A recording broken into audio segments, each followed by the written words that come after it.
That must be the best one yet this winter.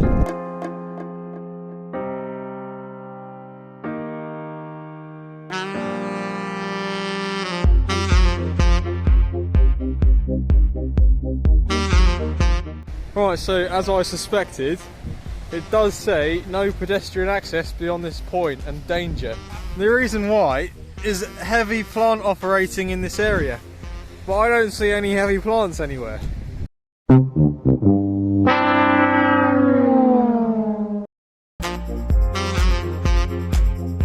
Right, so what we've ended up doing there's no warning in it. what we've ended up doing is walking all the way down towards, well, not quite towards Hengistry Head, but in that direction to where the pipes and things end. Although it doesn't actually look like the end because the barriers keep going. Oh no, we thought the poles ended there, wherever they are, but there's still barriers. We might actually have to go all the way down to Hengistry Head. We'll have to see.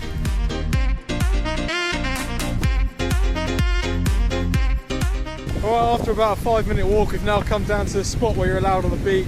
It's an absolutely banging sunrise, although the sun has now fully risen. It's pretty windy and it's not that warm. The sea's quite choppy. We'll have to see how long we can actually stay in there for.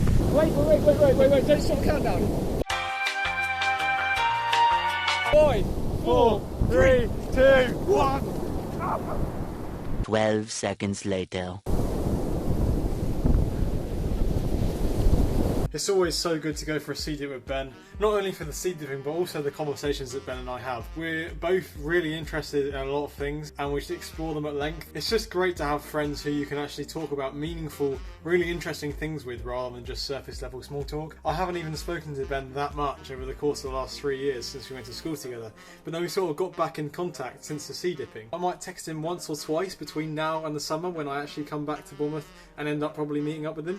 But that's the amazing thing, you know, you actually have things to talk about when you come back to seeing people rather than constantly being in communication. And then when you actually meet up with them, it's like, well, I already know everything because I've been talking to you the whole time. Sometimes I wish I recorded our conversations, not in a weird way, but just because they're so interesting. And I don't know, I just feel like that other people will be interested as well. Anyway, without further ado, all that talking has now meant that it's about 8:30. My lecture starts at 9. I've got to jump in the shower and make breakfast, so I'll see you after that.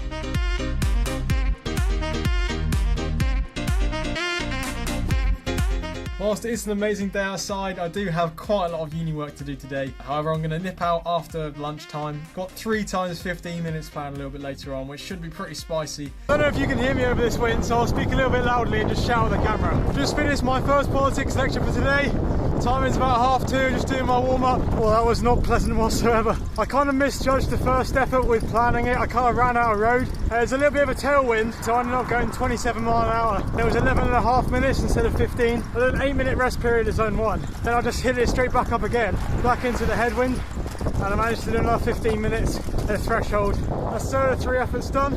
I'm actually really pleased with that, and weirdly enough, the same as last week happened. The last interval feels the best. Like I just did another 15 minutes at 312 watts or something. So all in all today has been 11.5 minutes, 15 minutes, 15 minutes, all at threshold, with the last one feeling the best. So I've just got back from my ride and I've got 15 minutes until my seminar starts at 5 o'clock. So time to jump in the shower, get changed, head down. Yes, I'm cutting it fine, and yes, I'm cutting it even finer by picking up the camera to tell you about it. But I actually much prefer having this schedule because it forces you into action and you waste less time by doing it. I've come off my lecture, got changed straight into my kit, got my ride done, got back into this. Rather than checking my phone and being unproductive and just falling into a pit of self-pity, we're actually getting stuff done. Anyway, turn away.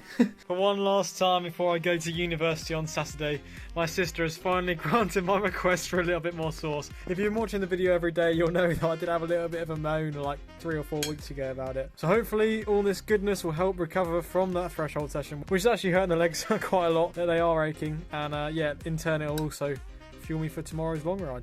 I'm actually really pleased with how productive I've been both yesterday and today. Hopefully we can continue that trend into the rest of the week. I'm going back up to uni on Saturday, but first I've got a few more rides to do. I've still got some training to do down in Bournemouth. So tomorrow I've just got 4 hours days to do, and I suppose I'll just see you then.